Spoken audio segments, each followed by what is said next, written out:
Voilà, nous pouvons attaquer cette deuxième table ronde intitulée « Quelles ambitions pour notre bâti existant ?» Restructuration, réhabilitation, restauration, démolition, où mettre le curseur. Bien évidemment, il s'agit ici de sortir de la logique binaire déconstruction, reconstruction. Et évidemment, nous sommes à Bâtilab, donc dans un objectif de réduire l'empreinte environnementale des bâtiments, qu'il s'agisse de l'artificialisation des sols, avec l'utilisation aussi, on va peut-être pouvoir en parler, de matériaux décarbonés, excusez-moi, biosourcés, donc biosourcés, voilà, j'étais entre les deux, ça fait biocarboné, donc ça marche pas, donc soit des matériaux voilà, décarbonés, dont les matériaux biosourcés, bien évidemment, et aussi la réutilisation, ça on en parle, le réemploi, on en parle de plus en plus et je sais que vous y travaillez tous au quotidien. Donc pour parler de ce sujet, j'ai avec moi Christine Juel-Menon, donc qui est directrice, voilà, ben vous êtes la seule, directrice adjointe à maîtrise d'ouvrage chez BSB Les Foyers, qui est un bailleur social expert en hébergement spécialisé et constructeur, et vous allez aborder les différentes problématiques rencontrées dans la rénovation de votre parc de logement dans le secteur médical et médico-social. C'est bien ça? Parfait.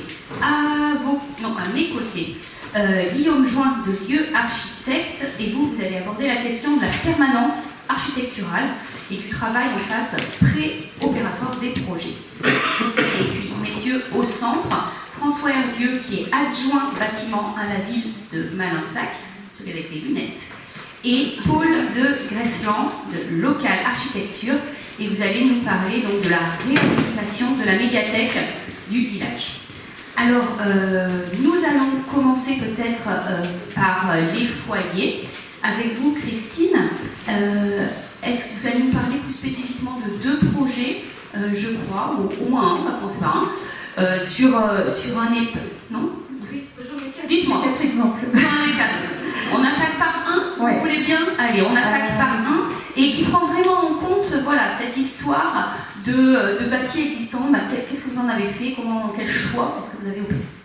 Alors c'est vrai que, avant de partir sur un exemple, je voulais présenter la société, dans quel cadre on s'inscrit lorsqu'on envisage une réhabilitation ou plus. Donc on est un bailleur social qui a été créé dans les années 1960. On a un parc de 10 000 logements, mais dans ce parc, 60% c'est de l'hébergement spécifique. Donc, qui dit hébergement spécifique, c'est les foyers personnes en situation de handicap, c'est les EHPAD, les résidences autonomie, c'est les résidences sociales et majoritairement dans notre parc des foyers de jeunes travailleurs. Donc on se fait dans les années 60. On en a 150 aujourd'hui. Et ils sont tous gérés par des gestionnaires de type CCAS ou association à but non lucratif. Sur ces 150 établissements, plus ou moins grands, on en a c'est 25 logements, il y en a d'autres c'est 150. La question se pose au fil des années, à savoir parce que c'est un patrimoine qu'on entretient bien entendu en concertation avec le gestionnaire. Mais au bout de 35-40 ans, la question peut se poser, est-ce que déjà le bâtiment est toujours aux normes? Donc on a vécu toutes les réglementations depuis les années 60. Une des grosses réglementations qui nous a impacté, c'est la réglementation sécurité incendie pour les personnes dépendantes de type J. Mais voilà, il y a eu la légionellose à un moment... J'en passe. Mais surtout de savoir si le bâti existant continue à remplir une réponse aux usagers. Et si, on va prendre l'exemple des jeunes, est-ce que les chambres qu'on a construites dans les années 60 avec des salles d'eau sur le palier, salles d'eau collectives, sont toujours d'usage? Alors bien sûr que non.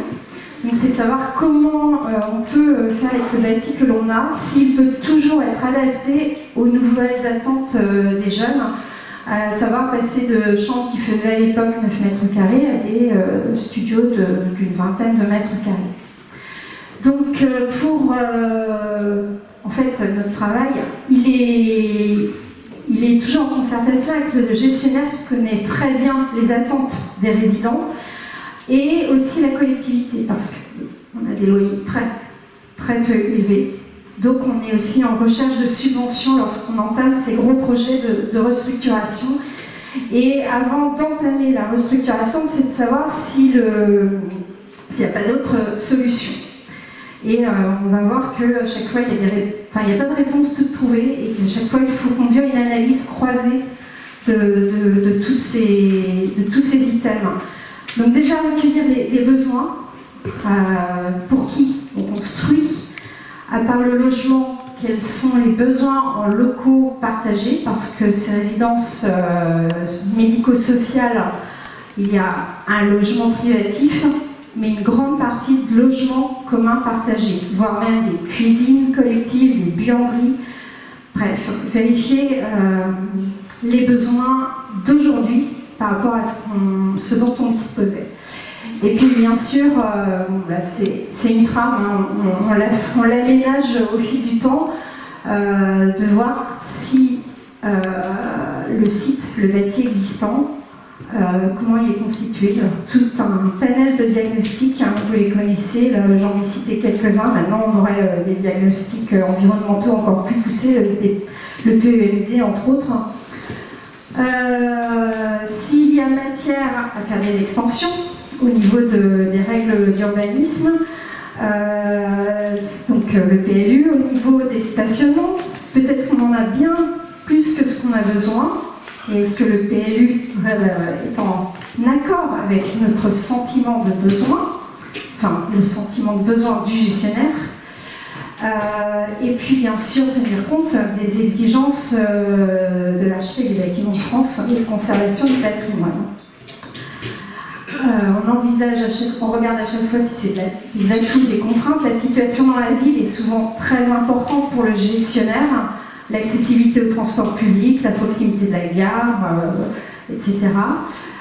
Et puis quand on avance parce qu'on va avancer dans différents scénarios, réhabilitation, le thermique aujourd'hui est une donnée essentielle quand on nous demande la réhabilitation, bien sûr.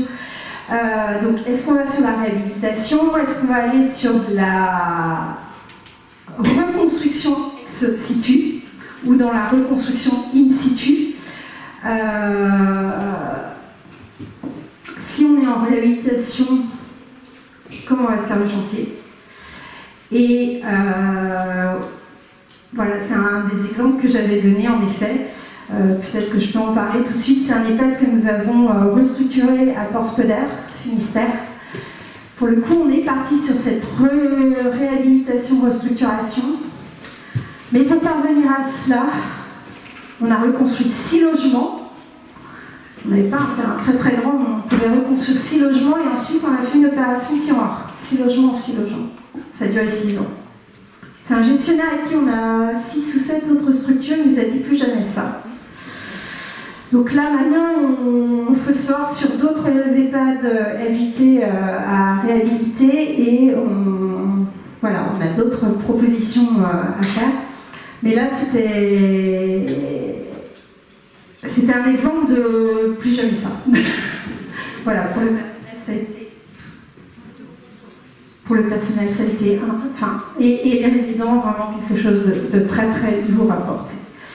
En plus, on a eu le Covid. Toujours pour revenir, en fait, dans tous ces échanges-là, en fait, on a un tableau d'aide à la décision d'analyse croisée parce que nous, on a, en fait, un de nos objectifs, c'est le ratio financier du loyer final par logement. Parce qu'on a tout notre patrimoine et on sait, par exemple, pour un FJT, quel est le loyer à ne pas... Pardon, madame, un FJT. Ah, foyer de jeunes travailleurs, pardon. Maintenant, on appelle ça les résidences habitat jeunes. C'est vraiment des loyers très très bas pour des jeunes avec en plus un accompagnement socio-éducatif de la part du gestionnaire.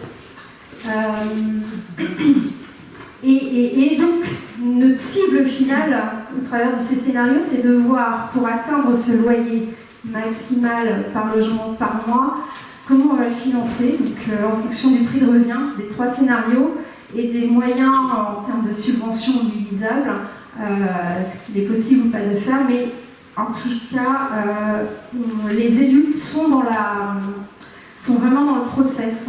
Parce que, par exemple, je me souviens très bien à Saint-Brieuc, il y avait une logique de rester sur le site et en même temps de casser l'image du bâtiment, qui était boulevard Valdez-Rousseau. Enfin, voilà, je ne sais pas si certains connaissent, mais c'était de casser l'image de ce bâtiment qui n'était plus du tout acceptable pour les élus. Donc voilà, et ça c'est des choses qu'on argumente et qu'on explique aux élus pour prendre ensemble cette fameuse décision. Très bien, merci beaucoup. Peut-être on va continuer avec vous, Guillaume Join. Christine a parlé des usages et donc a fortiori des usagers. Vous travaillez en phase pré-opératoire et notamment sur de la permanence architecturale. Alors, qu'est-ce que ça veut dire et qu'est-ce que ça apporte ensuite sur l'utilisation du bâti existant? Alors oui, vous m'entendez? Oui. Ok. Donc là on vient de parler de permanence, mais en fait aujourd'hui je vais vous donner aussi une pluralité plutôt de méthodes à travers 4 exemples concrets, parce qu'en fait, pour présenter un peu ma structure, donc l'architecte, nous on est issus de l'héritage qui nous a un peu marqué au fer rouge de l'hôtel Pasteur à Rennes, sur lequel on a eu l'occasion de travailler, qui est un projet assez emblématique. Je vais m'attarder un peu dessus, parce que ça a posé des jalons de notre activité et de nos méthodes aujourd'hui qu'on déploie dans notre projet. En fait, face au constat que toutes les collectivités, peu importe leur taille, ont cette urgence de réhabilitation de patrimoine face à du coup une vacance énorme de ces bâtiments, la question c'est qui sommes-nous et qui est l'élu pour savoir ce qu'on fait à l'intérieur de ces bâtiments. Et donc en fait, par exemple, si on prend l'exemple de l'hôtel Pasteur à Rennes, l'élu a confié du coup la responsabilité d'une réflexion approfondie post-opératoire, largement préliminaire à la réalisation d'un chantier, en disant moi j'ai du patrimoine, je ne sais pas quoi en faire. Et à l'époque, c'est monter une permanence architecturale qui a été mise en place par Patrick Bouchin et Sophie Ricard. Et le but est assez simple, c'est occuper le bâtiment tel qu'il est en faisant quasiment aucun travail. Et le but de cette période, du coup, appelons ça occupation transitoire, appelons ça permanence, peu importe. Le but c'est juste d'occuper un site tel qu'il est en faisant le moins de choses possible. Pourquoi ces temps de travail préliminaire sont précieux? C'est que toutes ces années d'occupation ont permis de préparer à terme un projet sur mesure et qui répond aussi à cette frugalité d'intervention. Parce qu'aujourd'hui, il faut quand même considérer que l'hôtel Pasteur, c'est un bâtiment 6 000 m² qui a été rénové avec un budget de 12 millions d'euros, alors qu'une remise à blanc en aurait coûté 25. Donc en fait, aujourd'hui, ce type de méthode, il y en a d'autres, je vais pouvoir aussi en parler aujourd'hui, permet aussi de calibrer des projets, de profiler des interventions très frugales, de repenser des curages sélectifs pour répondre aussi à une question qui a été posée tout à l'heure, et en fait de mesurer les interventions. Autre élément extrêmement important qui est précieux dans ces phases d'expérimentation, d'occupation, c'est qu'aujourd'hui on parle de mixité, de mutualité, de tiers-lieux, qu'est-ce que c'est si on ne se permet pas une phase d'expérimentation extrêmement précieuse, qui nourrit derrière ce qu'on appelle un programme dans un jargon un peu plus technique. Qu'est-ce que ça apporte? Aujourd'hui, l'hôtel Pasteur, c'est un tiers-lieu sur la grande majorité de ces espaces, mais c'est aussi une école maternelle au rez-de-chaussée. C'est déjà assez rare de voir une école maternelle qui cohabite de manière directe avec un ERP, enfin un ERP, on va dire, générique. Et aujourd'hui, vous allez aussi en parler cet après-midi, de chronotopie. Ces phases préliminaires de travail, de réflexion, ont permis de réfléchir à la question de la chronotopie. Il n'y a rien de pire que de réhabiliter des bâtiments qui sont vides à leur ouverture ou qui sont occupés 30% du temps. Ce qui est, je crois, la moyenne d'une école maternelle, mais je laisserai le bureau d'état en parler cet après-midi. Parce que je sais qu'à Rennes, j'ai vu un peu le travail, je crois que c'est un peu plus de 30%, mais je n'ai pas envie de dire de bêtises. En gros, voilà, aujourd'hui, l'hôtel Pasteur, par exemple, partage ses locaux avec l'école maternelle. Et l'école maternelle monte dans les étages pour les jours de pluie ou faire un atelier avec des occupants de l'étage. Donc on est sur une application pure et dure, ce qu'est la mutualité des espaces, mais elle fonctionne parce qu'elle a pu être testée pendant près de 4 ans. Et voilà, c'est juste un exemple de ça. Ce que Sophie Ricard a fait à l'époque, ce que je trouve intéressant, c'est l'étude de faisabilité en acte. Ça, l'étude de faisabilité, c'est aussi un terme, un peu un jargon technique qui porte bien son nom, on regarde ce qui est faisable. Souvent, ça s'arrête à une analyse assez pure et dure, une analyse de diagnostic, une analyse presque métrée. Et bien là, c'est uniquement par l'action qu'on va quantifier, du coup, un projet futur. Donc c'est ce qui s'appelle l'occupation en acte. On voit là-haut un extrait, un panorama, en fait, ce qui a créé le programme derrière de réhabilitation. on peut passer peut-être au projet suivant. Et peut-être du coup encore d'autres projets, on peut s'arrêter sur le grand 8 pour rester sur les exemples métropolitains, parce que je vais vous présenter aussi des exemples plutôt de petites communes, parce que le patrimoine vacant n'est pas le monopole des métropoles. Et donc là, on est sur un autre type de projet où on a un site, mais on connaît l'occupant futur. Ou en tout cas, il y en a un qui s'est porté volontaire, c'est un collectionneur de manèges, de Darfour, qui a décidé d'occuper une friche industrielle de la SNCF, à la porte de la gare de Rennes, pour ceux qui connaissent. Et donc là, le processus, il est un peu inverse, puisqu'on connaît les usagers. Par contre, ils n'ont jamais fait ça de leur vie, le grand 8. Ils ne savent pas sur quel public ils vont viser, ils ne savent pas comment ils vont occuper les espaces. D'ailleurs, aujourd'hui, ils suroccupent. Et en fait, nous, notre travail, c'est de dire qu'on les accompagne pour occuper tout de suite le site. Donc, ils ont ouvert les portes, on a pris le site tel qu'il était, donc dans un état qui est assez avancé, on va dire. Mais nous, on est intimement convaincus qu'il n'y a pas besoin de faire chantier pour faire projet. Et donc, cette occupation, en fait, sans aucune dépense opérationnelle, crée un bâtiment déjà pleinement ouvert à 1000 personnes par jour. Et donc en fait, c'est comment nous on déploie nos méthodes et nos processus de maître d'œuvre pour se dire qu'on n'intervient pas uniquement sur de l'opérationnel chantier, c'est comment on développe des méthodologies, des processus bien en amont d'un projet pur et dur. Pour vous donner un petit exemple aussi sur d'autres échelles, du coup collectif, pour revenir sur le projet précédent si tu veux, Manuel. Donc là, on est sur une commune de 1600 habitants dans le Finistère Nord, pour les autres. Une expérimentation qui a été portée par le CAUE 29. Donc ça fait pas programmation active en Finistère. Ça dit un peu tout ce que ça représente. Hein. C'est occuper un bâtiment pendant... Alors pour le coup, moi je me suis installé 6 semaines dans le village. Donc on a vécu vraiment 6 semaines comme des habitants de Toledo. Et on a réfléchi avec eux au devenir d'une ancienne école. Donc pareil, pas de projet opérationnel, pas de maîtrise d'usage non plus identifié. Donc ça, le but ça a été de profiler un avenir pour ce bâtiment. Mais surtout, ce qui ça a montré, c'est qu'avant, il y avait des extensions qui étaient prévues, une grosse enveloppe de travaux. On leur a montré que finalement, en faisant peu de choses, le programme qui a été envisagé par la population fonctionnait. Voilà, sinon je vais parler des heures, donc on peut parler du quatrième, comme ça pourrait éventuellement intervenir. Donc là, on est sur une commune encore plus petite, 650 habitants, à côté de Fougères, la Seine en Vitré. Donc là, pareil, point de départ différent. Pour ça, toutes nos méthodes, il n'y a pas de méthode qu'on applique, on parle de permanence, mais ça dépend vraiment aussi du contexte. Là, on a des habitants qui veulent un tiers-lieu. Pareil, ils ne savent pas forcément ce que c'est, donc ils font une série de visites à travers la région pour voir ce que c'est un tiers-lieu. En tout cas, ils veulent un espace où toute la population se rassemble. Ils n'ont pas forcément de bâtiment, ils n'ont pas de programme parce qu'ils ne savent pas ce que ça veut dire. Et donc nous, on les a accompagnés pendant plusieurs semaines pour essayer de formaliser un programme, de calibrer ça en fonction d'une maison qui était vacante depuis des années dans le centre-bourg, et de travailler, c'est quand je vous dis de chronotopie, de vraiment travailler en termes de chronotopie. Donc ça, c'est un des organigrammes qu'on travaille avec eux en disant ça ne sert à rien de faire un espace qui va être occupé que le samedi matin. Et donc en fait, c'est toute cette démarche de rentabilité, mais qui est à la fois une rentabilité économique, il faut aussi se mettre dans la réalité des petites communes notamment, mais aussi une vraie rentabilité écologique. Il y a un moment, chaque mètre carré suroccupé, c'est déjà quelque chose de gagné. C'est bon ? C'est bon. Mais on y reviendra. Voilà. Merci beaucoup. En tout cas, c'est bien, ça fait un panel d'interventions possibles, aussi bien en termes de taille de commune que de projet. On continue sur un projet porté par une collectivité à Malinsac, si vous voulez bien. Monsieur Hervieux, je vous laisse présenter votre projet de réhabilitation de la médiathèque. Oui, donc c'est une commune de 2300 habitants pour ceux qui ne connaissent pas Malinsac. 100 000 euros, selon les années, 300 000 euros d'investissement par an. Donc tous les projets doivent être économiquement viables. On a beaucoup de bâtiments à rénover, donc une gare, des logements sociaux, une médiathèque.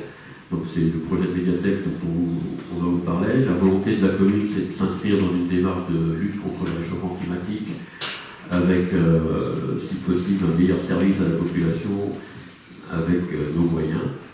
Donc la rénovation de la médiathèque, elle est située donc en centre-bourg. On a mis en place une démarche participative avec une enquête des utilisateurs et une réflexion avec les bénévoles de la médiathèque. On a aussi réalisé une analyse énergétique du bâtiment, puisque c'était c'est la priorité dans cette rénovation, c'est de résoudre ce problème, puisque la médiathèque est quasiment le bâtiment qui consomme le plus d'énergie sur la commune. On veut favoriser son insertion dans l'environnement, c'est-à-dire c'est un vieux bâtiment qui date des années 60, qui a servi à la Poste comme centre de tri, qui a été rénové en médiathèque à un moment donné, mais qui aujourd'hui nécessite d'être retravaillé. Ce qu'on veut, c'est lui donner une visibilité en centre-bourg, qu'on utilise des matériaux biosourcés et qu'on résolve le problème de l'amiante, puisque la toiture est en amiante. Et puis on aménage l'intérieur de manière à mettre en valeur les livres, les jeux, les CD, mais aussi créer des espaces de conférences, de jeux et d'animation, puisqu'il y a une ludothèque qui fonctionne avec. Et puis on souhaite que notre médiathèque soit ouverte sur l'extérieur et donne un aspect positif à la commune. Donc je laisse l'architecte dire comment il va faire ça. C'est le sujet. Allô. Donc Paul Le Grénan du local d'architecture. Alors nous, on travaille effectivement sur beaucoup de communes de cette échelle dans le Morbihan et en Finistère, avec l'objectif de concilier les moyens de petites communes qui ont effectivement, comme disait François, de l'ordre de 400 000 € d'investissement annuel sur les travaux, et le coût de la médiathèque est de 400 000 €, donc ça constitue une année d'investissement pour la mairie, donc il ne faut vraiment pas qu'on se plante, et les accompagner de la meilleure façon possible, en conciliant des objectifs environnementaux qui sont élevés, dans le sens où la mairie est vraiment engagée là-dessus, et c'est quelque chose qu'on porte aussi de notre côté en tant que société d'architecture à raison d'être, et concilier ça avec un budget qui est particulièrement serré. Donc ça a été dès le début, pour le coup là je vais vous parler de l'expérience maîtrise d'œuvre, ça a été dès le début, dès l'appel d'offres, une vraie prise de conscience sur terrain du fait qu'il y avait une situation assez banale, assez un peu triste pour cette médiathèque. On peut voir, si on revient sur la photo de la médiathèque ici, là on est sur la rue principale, et puis cette rénovation qui a été faite dans les années 2000, qui était un peu une rénovation un peu frais. C'est un bâtiment très pluriel parce qu'il est à l'origine en fait c'est un mur. Tout simplement un mur dans un cœur d'îlot paysager, et puis quelqu'un a décidé d'y construire un appentis, et puis ensuite la Poste a racheté et a fait un centre logistique, et puis dans les années 2000 la mairie a récupéré le bâtiment et on a fait une médiathèque, et donc il est extrêmement bancal d'une certaine manière. Il y a beaucoup de choses qui se rajoutent les unes sur les autres, et donc un bâtiment qui est de fait très énergivore, avec énormément de systèmes constructifs différents pour quelque chose de tout petit. On est sur moins de 150 mètres carrés aujourd'hui. Donc la grosse difficulté c'était ça, c'était de se rendre compte dans ce contexte complexe, comment dans un budget imparti mettre en valeur au maximum tout ce qui était déjà existant et toute la qualité de ce bâti. En l'occurrence, par exemple, le premier mur sur lequel cet appentis s'est adossé, lors de l'appel d'offres, on a révélé, je crois, François, si tu ne contrediras pas, mais on a révélé à la mairie que un des murs de la médiathèque était un mur en pierre massive, et qu'il était simplement doublé de briques et de tout un tas de plâtre et autres, et que en fait, en isolant par l'extérieur pour conserver un maximum toutes les finitions intérieures et second œuvre, on pouvait se payer à peu de frais un bâtiment avec un mur intérieur en pierre massive, sur quelque chose qui, pour l'ensemble de la commune, était vraiment un bâtiment des années 2000, un peu moche, quoi.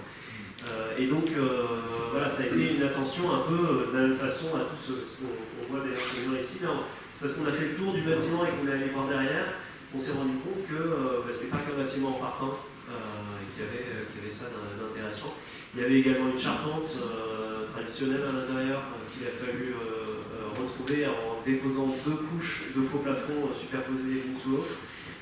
Donc toutes ces petites inspections-là, dès le stade de l'appel d'offres, nous ont permis de nous positionner avec une approche assez conservatrice, c'est-à-dire on va isoler plutôt par l'extérieur pour conserver au maximum les réseaux et autres à l'intérieur. L'enjeu de taille aussi, c'était qu'en faisant toute cette rénovation, il fallait trouver une nouvelle image pour la médiathèque et une ouverture sur la ville, parce qu'aujourd'hui elle est vraiment dans son cœur d'îlot, très entourée d'une grande galette d'enrobés et donc peu de confort, on va dire, à l'extérieur, et peu d'envie d'aller dans ce coin-là pour aller simplement se reposer ou lire des livres dans la médiathèque.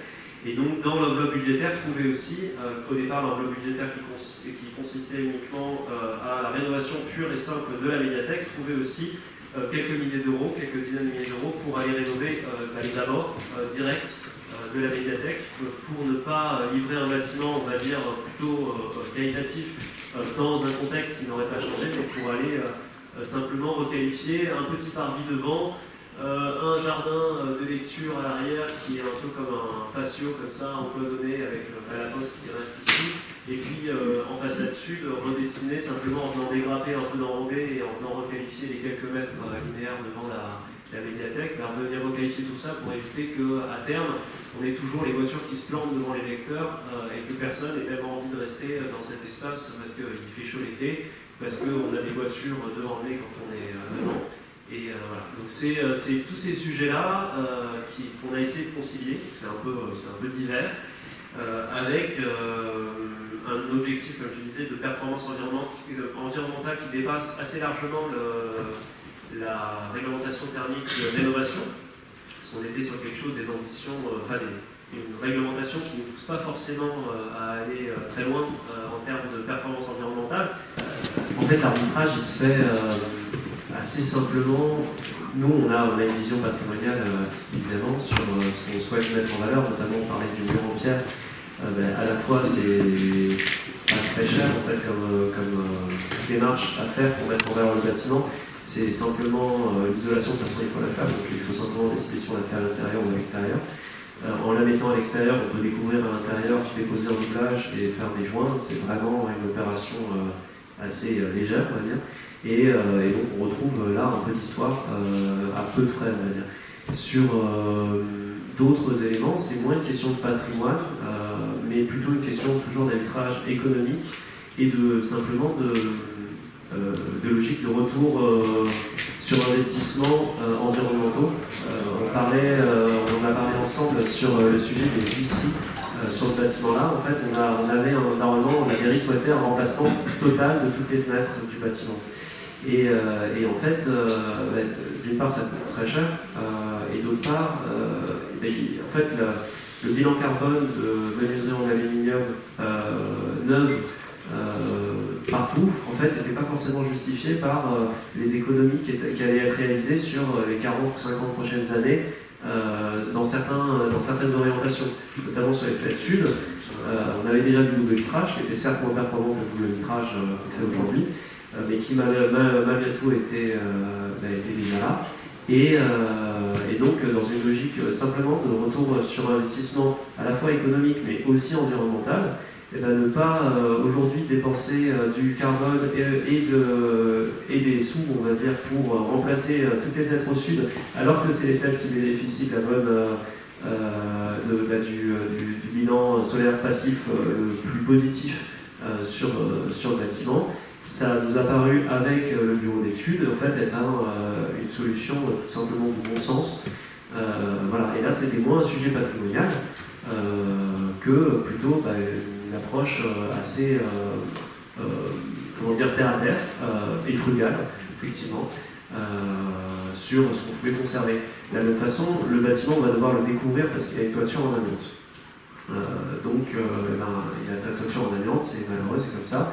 Et donc, quand on dépose la toiture dans le bâtiment, sauf à mettre une couverture parapluie au-dessus pour le chantier et donc pouvoir conserver de seconde œuvre, on est un peu embêté parce que concrètement, le placo, tous les terminaux électriques, etc., vont devoir être remplacés. Et donc, au tout début, on avait prévu le remplacement de la totalité du second œuvre du projet.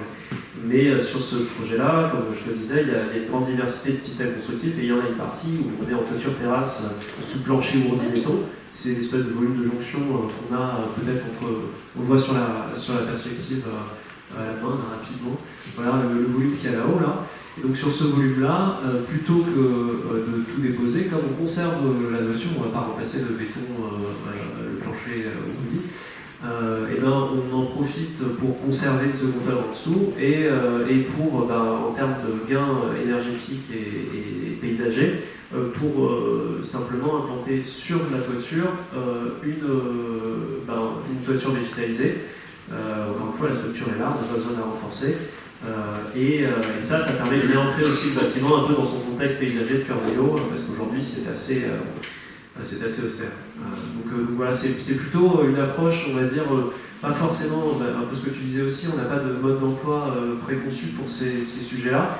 C'est plutôt au cas par cas, regarder un peu dans quoi on s'inscrit, dans quel paysage et sur quelle réalité construite, c'est-à-dire à quoi on a affaire sur ce bâtiment concrètement, et ensuite regarder ponctuellement chaque élément pour décider de si on change ou pas, avec en ligne de mire, par contre, une ambition environnementale qui est extrêmement élevée pour une rénovation comme ça. Et ça, c'est vraiment grâce à l'Amérique qu'on porte ce sujet. Donc une rénovation environnementale très, très élevée, et voilà. Merci beaucoup. Allez. Non, mais j'avais une question après.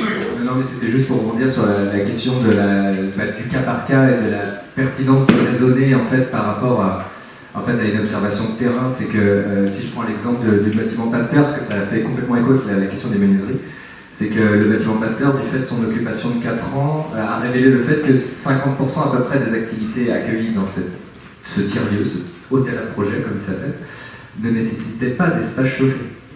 Si on avait dû raisonner de manière complètement arbitraire, on aurait du coup isolé 2000 m² de patrimoine, pour rien.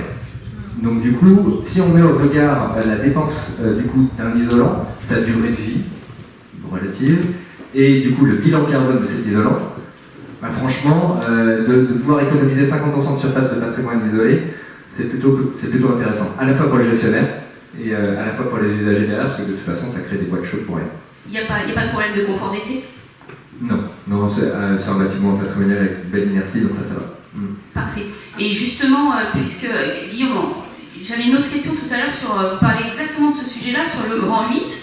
Donc vous avez décidé, si j'ai bien compris, de ne pas intervenir. En termes de frugalité, on est pas mal.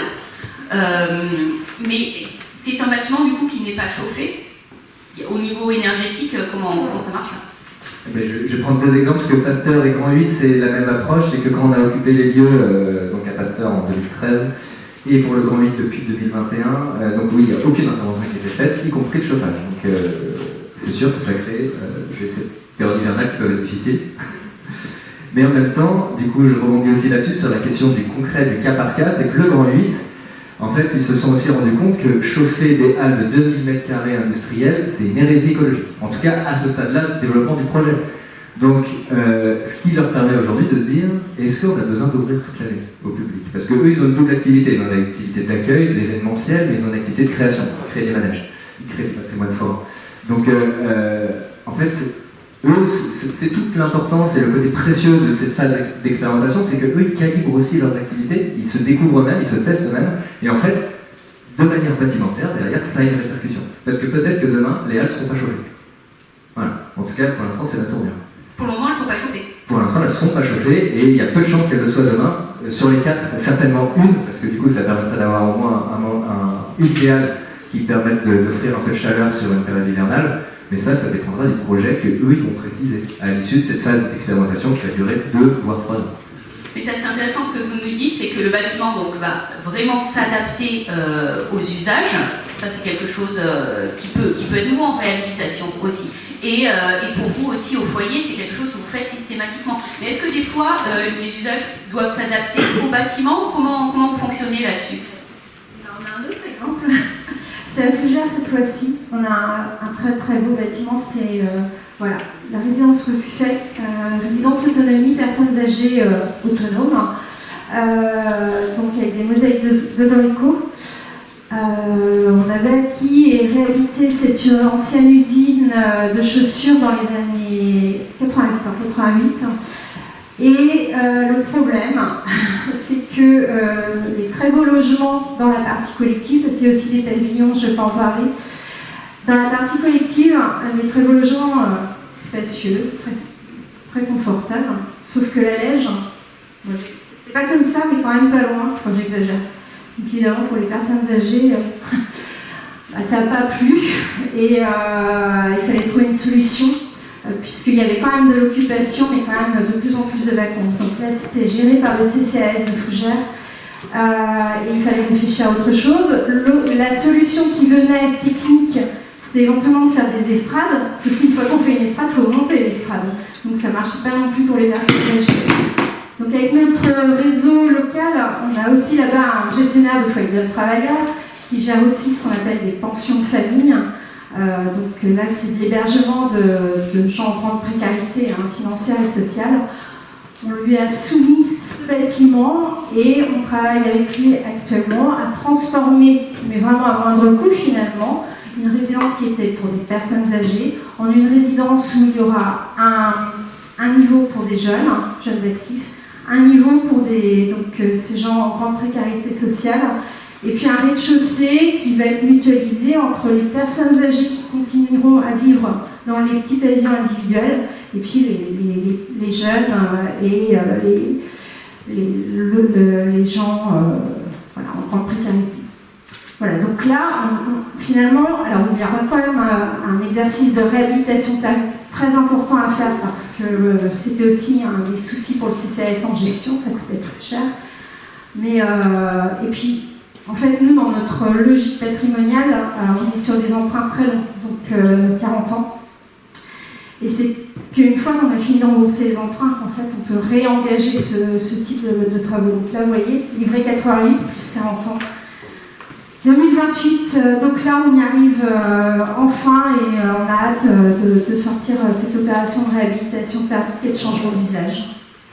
Parfait, merci beaucoup. Guillaume, je veux bien vous entendre aussi, si c'est possible, sur cette articulation entre usage et bâti, lequel s'adapte à l'autre, et ce lien avec la frugalité, j'ai bien compris, qui vous était très cher. Bah, du coup, pour rebondir sur ce que vous disiez juste avant, je suis pas sûr que le bâtiment s'adapte à l'usage, je pense que c'est plutôt l'inverse. Et du coup, on est plutôt dans le principe que, de faire un peu confiance à l'intelligence collective, les êtres humains restent encore des gens malins, une espèce maligne, et du coup, même si... Ça reste à discuter parfois, en ce moment, c'est un peu tendu. Ce matin, on va être optimiste, mais en tout cas, la question de tiers-lieu, en fait, ça sous-entend quoi? Ça sous-entend la multiplicité d'usages. La multiplicité d'usages, c'est de se dire qu'un espace est en capacité d'accueillir une activité non définie au préalable. Déjà, partant de ce principe, c'est qu'on suppose qu'on peut s'adapter à une multiplicité d'espaces par rapport à mon activité. Du coup, le principe, il fonctionne plutôt assez bien sur les exemples que du coup on a vu, comme l'hôtel Pasteur qui héberge quand même 350 projets par an dans 80 espaces à peu près. Du coup, fatalement, chaque personne s'adapte à l'espace et ça ne pose aucun problème. Aujourd'hui, la question de la monofonctionnalité, c'est cette obsession de faire la tabula rasa, de faire un espace calibré exactement pour une fonction. Et je pense que le patrimoine, c'est une opportunité incroyable de renverser un peu la tendance et de se dire, on est encore un peu malin, et je pense qu'on peut s'adapter comme un Bernard Lermite, quand la coquille est trop vite, il en prend une autre, il la démolit pas, il en prend juste une autre. C'est tout. Merci beaucoup, on va terminer sur cette magnifique allégorie locale, bretonne, le Bernard Lermite. Voilà, écoutez, je vous remercie. On a un petit quart d'heure pour les questions, j'imagine qu'il y en a, donc n'hésitez pas. Ah, Bruno devant.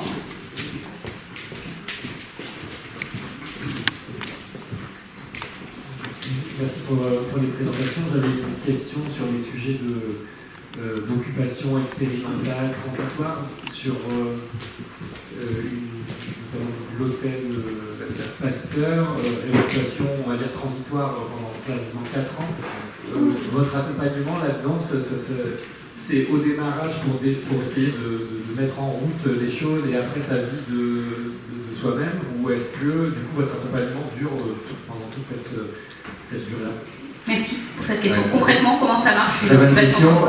Ça vient déjà d'un courage politique, il faut quand même la saluer. Du coup, c'est un politique qui confie la confiance d'une réflexion qui est souvent attendue du politique, mais d'avoir le courage de dire moi je ne sais pas, de le confier à quelqu'un d'autre, c'est plutôt pas mal.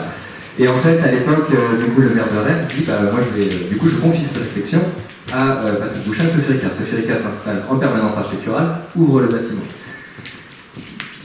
Dans ce cadre-là, il y a un conventionnement du coup d'occupation qui est mis en place. D'ailleurs, pour être très précis, l'occupation a duré de 2013 à 2019. Vraiment, parce que 2020, c'était le début du chantier. Mais l'occupation a perduré. D'ailleurs, le chantier était un chantier ensuite occupé. Donc ça s'est même jamais fermé depuis 2013.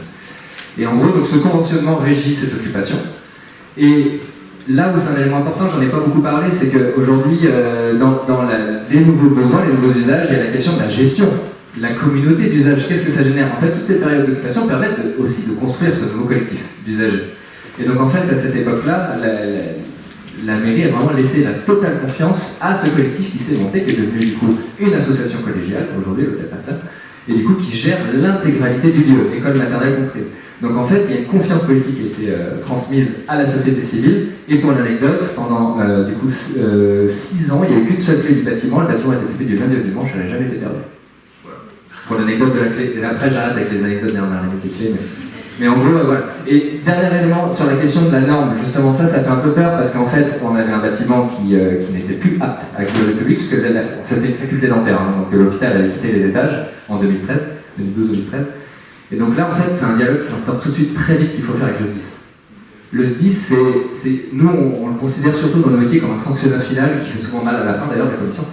Et en fait, nous, on le fait complètement à l'inverse. C'est-à-dire qu'on consulte dès le lendemain du lancement du projet, en disant voilà ce qu'on a, voilà ce qu'on envisage, qu'est-ce qu'on fait ensemble.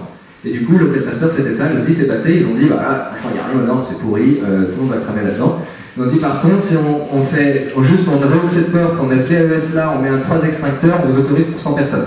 100 personnes, 200, 300 tous les ans. Juste des petites interventions ont permis d'augmenter la jauge de test.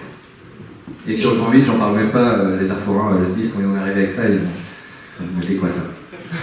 Et puis petit à petit, ça s'est fait. Et du coup, par le dialogue, du coup, on démarre aussi, on lève les freins qu'on aura finalement sur la partie opérationnelle, on fait tellement en amont que du coup, quand le PC arrive, bah, du coup, on se heurte à moins de murs en fait. Merci beaucoup. Une autre question?